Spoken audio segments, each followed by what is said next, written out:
আমরা মাসতুল ইসলামী shelter home এ পর্যন্ত 7ম তলা ছাদ ঢালাই দিতে পেরেছি। মহান রবের নিকট কালিমাতুস সুজুদ পেশ করছি আলহামদুলিল্লাহ।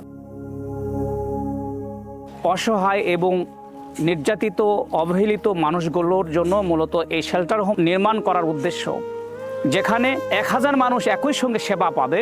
তাই আসুন আমরা এই সেবামূলক কাজে প্রত্যেকেই কন্ট্রিবিউশন শেয়ার নেওয়ার জন্য চেষ্টা করি।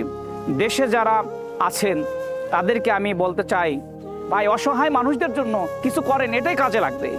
এই অসহায় মানুষদের পাশে যদি আপনি দাঁড়ান, কিয়ামতের ময়দানে আল্লাহ তাআলা এর ওসিলা করে আপনাকে নাজাতের ওসিলা বানিয়ে দিবেন ইনশাআল্লাহ। আল্লাহ রাসূল সাল্লাল্লাহু আলাইহি ওয়াসাল্লাম এতিমদের প্রতিপালন সম্পর্কে বলেন, যারা এতিমদের প্রতিপালন করেন, আল্লাহ রাসূল বলেছেন যে তারা এবং আমি নবী সাল্লাল্লাহু আলাইহি ওয়াসাল্লাম পাশাপাশি জান্নাতে অবস্থান করব ইনশাআল্লাহ।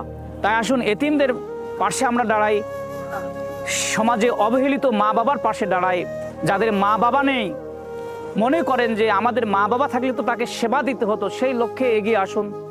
যারা প্রবাসে রয়েছেন সেই সমস্ত প্রবাসী ভাইদের লক্ষ্যে বলি, আপনারা একটু এই অসহায় মানুষদের জন্য হাত বাড়িয়ে দিন। 1 লক্ষ টাকা দিয়ে আজীবন একজন গর্বিত মেম্বার হওয়ার সুযোগ পাচ্ছেন আপনি। আপনার এই সামান্যটুকু দান অসহায় এবং এতিম মানুষের মুখে হাসি ফুটে তুলবে ইনশাআল্লাহ। আসুন আমরা এতিমদের এবং অসহায় মানুষদের পাশে দাঁড়াই। আল্লাহ তাআলা আমাদের প্রত্যেককেই এতিম এবং অসহায়দের পাশে দাঁড়ানোর তৌফিক দিন। আমিন।